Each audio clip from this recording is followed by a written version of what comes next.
Last day na namin sa Hong Kong at muntik pa nga kaming maiwan ng eroplano. Sa package namin sa Destino Travel and Tours ay may city tour kami ng 8 AM pero hindi na kami sumama. Nag-LBM kasi si Just at buti na lang talaga ay kompleto kami sa dalang gamot. Nag-breakfast lang kami dito sa hotel at nag-checkout na din pero iniwan muna namin yung luggage. Para nga masulit namin yung last day namin maglilibot na lang din kami. Nag-book lang din kami ng Uber papunta dito sa K11 Musea. Nandito kasi yung Hong Kong Legoland Discovery Center na okay para sa mga kids. Maliit lang tong Legoland pero sulit na sulit. Kasama to sa package namin sa Destino pero yung presyo nito ay nasa 1,700 pesos ang isa para sa 2 years old pataas. 0 to 1 year old ay free naman ang pasok. Para nga pala tong indoor playground at pwedeng magstay hanggang 3 hours. Pagpasok pa lang namin excited na agad ang mga bata. Dito nga pala sa may chef ay may nagpipicture na pwede nyong i-avail yung printed. Lahat halos na makikita nyo dito ay mga gawa sa Lego. Sobrang nakaka-amaze dahil ang lalaki at ang gaganda talaga. Ang galing kasi hindi lang basta mga buo na Lego. Yung mga nandito ay yung mga tourist attractions dito sa Hong Kong. Dito nga ay may maliit na tunnel na pwedeng pasukan ng mga bata. O diba?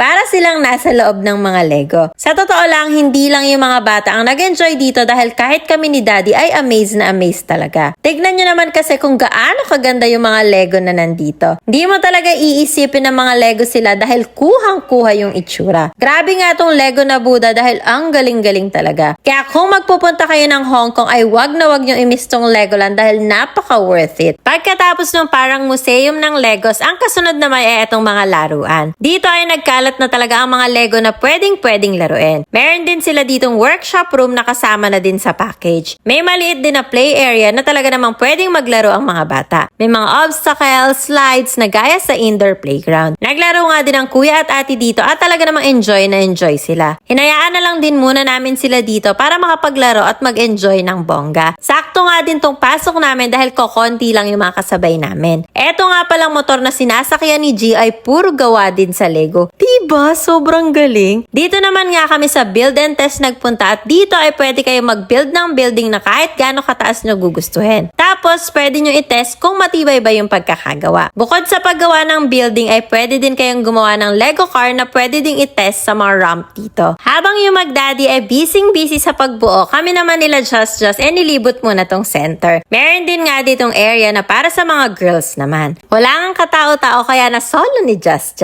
May binigay nga din pala sa aming booklet pagpasok kanina para pwedeng tatakan ng mga stamps nila dito. Ang kaso nga lang ay sa mga kamay gustong itatak ng mga anak ko. Bali maraming stamp area dito sa buong center. Maliit lang tong Legoland Center pero wag ka. Dahil may rides kahit papano. Sila Gio at Daddy na nga lang ang sumakay dahil si Just busy pa din sa paglalaro. Alam nyo ba, sobrang happy kami sa Hong Kong trip namin na to dahil napakadami naming bagong experience. Unang-una na dito ay yung mga pagsakay ni Gio sa rides. Dati kasi ay ayaw niya talaga sa mga rides dahil nalulula daw siya. Pero dito ay siya pa mismo ang nag-aaya at talaga naman nag-e-enjoy siya sa bawat sakay. Pinaglaro ko na nga muna ulit sila dito sa play area habang ako ay umu-order ng lunch namin. Meron na nga din palang kantin dito na pwedeng orderan ng foods. Yun nga lang ay wala silang rice meals dito.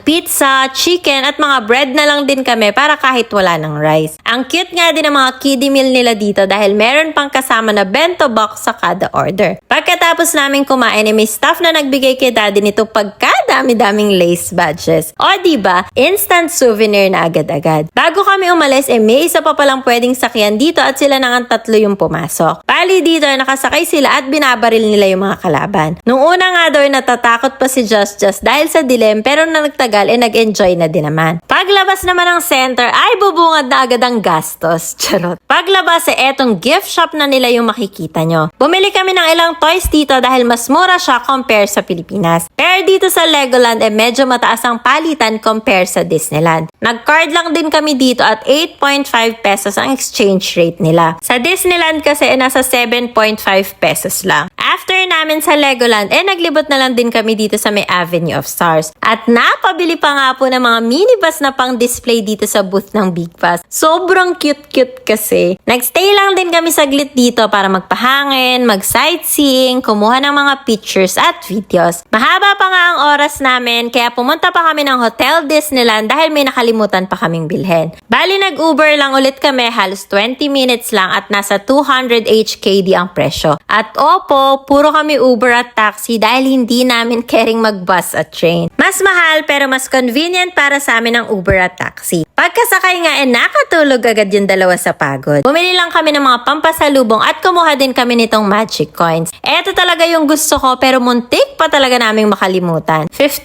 Hong Kong dollars ang isang coin at kada machine na to ay may 3 designs na pagpipilian. Merong mga ganitong machine sa 3 hotels ng Disneyland at marami din ganito sa may park. Sinulit na din namin habang nandito pa kaya lumabas na din kami para lumibot saglit. Ang ganda pala talaga dito sa Hotel Disneyland dahil ang lakas maka-princess ng hotel nila. Nandito nga din tong maze kaya naman hindi na din namin pinalagpas. 5 PM na nga nito at nagbook na ulit kami ng Uber pabalik ng hotel. Bumili na din kami muna saglit ng konting pasalubong dito sa katabing grocery nitong hotel namin. 6 PM naman kami sinundo ng bus at wala nga po kaming kasabay. Eto nga palang airport transfer namin ay kasama na sa package ng destino. Pagdating naman namin ng airport ay nag-ayos muna kami ng bagahe dahil Diyos ko po, yung dala namin papunta ay nagkanda doble-doble na. Naka-check-in na kami, nagbihis na kami, kumain ng dinner at nakabili na din ng pasalubong. Sakto naman ngayon dating namin dito sa airport. Halos nasa 4 hours pa bago yung flight namin. Kaso may mga hindi inaasahang pangyayari talaga kaya halos kinapos pa talaga kami. As in, saktong-sakto yung dating namin sa boarding. Talagang tinakbo namin papunta sa boarding gate namin. Hindi ko naman in-expect na nakakahilo pala tong airport ng Hong Kong sa laki. Madami nga palang nagtatanong kung magkano daw yung nagastos namin sa buong trip namin. Gusto nyo ba ng budget reveal? Kung oo,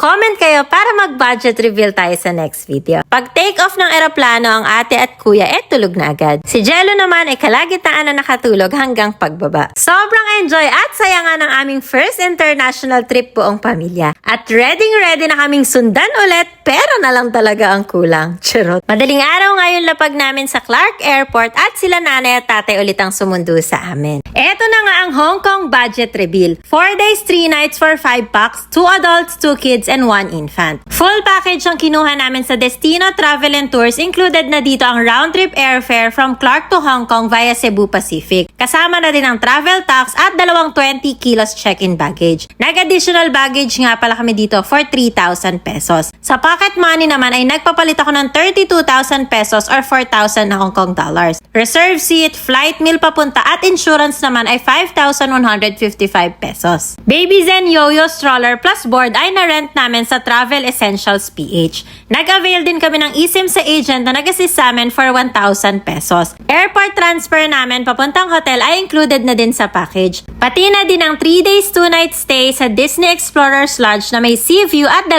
queen beds. Yung package namin dito sa hotel ay walang kasamang free breakfast. Nag-avail nga din pala ako ng disposable toiletries nila for 40 Hong Kong dollars ang isa. 2-day pass namin sa Hong Kong Disneyland for 2 adults and 2 kids ay included na din sa package sa Destino. Sa meals naman ay nag-avail ako sa Klook. 3-in-1 meal, lunch, snack, and dinner for 2 adults. 2-in-1 meal naman ay lunch or dinner plus snacks for 2 adults. Kids meal, nag-avail din ako sa Klook ng 2 for 738 pesos each. Breakfast buffet sa Hollywood Hotel with meet and greet sa Disney characters ay nabook ko naman sa Hong Kong Disneyland app. 952 Hong Kong dollars naman for 2 adults and 2 kids. Yung iba nga pala naming meals ay doon na mismo namin in-avail at mga binayaran using cash or debit card. Disneyland photographer naman ay 1-hour shoot for 800 Hong Kong dollars for 4 packs tapos plus 100 Hong Kong dollars for extra packs. 2 days kami nag-book kaya times 2. Olaf ice cream na request ng mga bata na pikit mata dahil 70 Hong Kong dollars ang isa. 2,000 pesos agad tong 4 naming ice cream. Nag-avail din ako ng semi-buffet dinner plus Momento special viewing area for 1,880